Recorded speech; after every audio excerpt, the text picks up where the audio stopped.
উমরে ফারুক রাদিয়াল্লাহু তাআলা আনহু আমর ইবনুল আসকে গভর্নর করে পাঠালেন। সেখানে আমর ইবনুল আসের ছেলে একটা প্রতিযোগিতায় রানার আপ হয়েছে।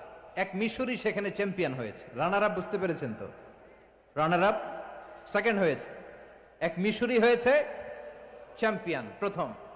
কিন্তু গভর্নরের ছেলে ও জিততে পারে নাই। ও রাগে ওই মিশরির গায়ের মধ্যে কয়েকটা লাঠি দিয়ে বাড়ি মেরেছে। মিশরি যে মদিনাতে ওমরে ফারুকের কাছে বিচার দিলেন, আপনার গভর্নরের ছেলে অন্যায়ভাবে আমার গায়ে হাত তুলেছে। সাইয়েদনা ওমরে ফারুক আবার ফরমান জারি করলেন, আসো মদিনাতে আসো। মিশরীকে ডাকলেন। ওই মিশরের গভর্নর আমর ইবনুল আস রাদিয়াল্লাহু তাআলা আনহুকে ডাকলেন, তার ছেলেকেও ডাকলেন। সবাই বসে রইল। আমর ইবনুল আস রাদিয়াল্লাহু তাআলা আনহু মাথা নিচু করে বসে আছেন, লজ্জায় কাচুমাচু। হায় হায়, আজকে আমার ছেলের কারণে আমিরুল মুমিনিন খলিফাতুল মুসলিমিন ওমরে ফারুকের কাছে আমি জনসম্মুখে লজ্জিত হচ্ছি। সাইয়েদনা ওমরে ফারুক বললেন, এই নাও লাঠি। গভর্নরের ছেলে তোমার মাথার মধ্যে যতগুলো বাড়ি মেরেছে, আজকে জনসম্মুখে তুমি অতগুলা বাড়ি মারো। মিশরি বলে, থাক, আপনি যে ডেকে আনছেন সবার সামনে এটা বলছেন, এতেই আমি খুশি। আল্লাহু আকবার। আপনার মহানুভবতা দেখে আমি খুশি, আর অপমানের দরকার নাই।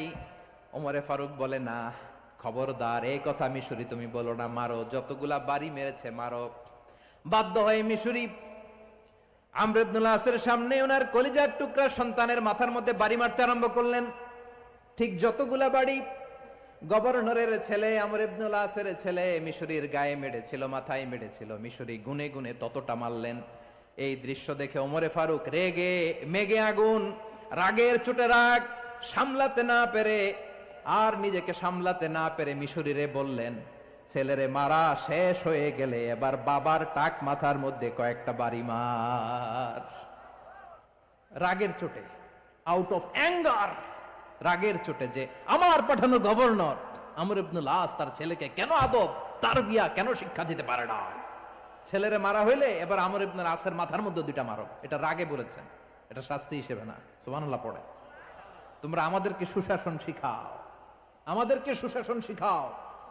বিশ্বনবী বলেন, আদাল এটা যেন তেন বিষয় না, এটা দিয়েই মানবিক সমাজ গড়তে হবে। আল্লাহ তাআলা কিয়ামতের কঠিন ময়দানে, যেদিন স্বামী স্ত্রীকে চিনবে না, স্ত্রী স্বামীকে দেখে পালিয়ে যাবে, বন্ধু বন্ধুরে চিনবে না, পীর সাহেব মুরিদরে চিনবে না, মুরিদ পীর সাহেবরে চিনবে না, দলের কর্মী তার নেতারে চিনবে না, নেতা তার কর্মীরে চিনবে না।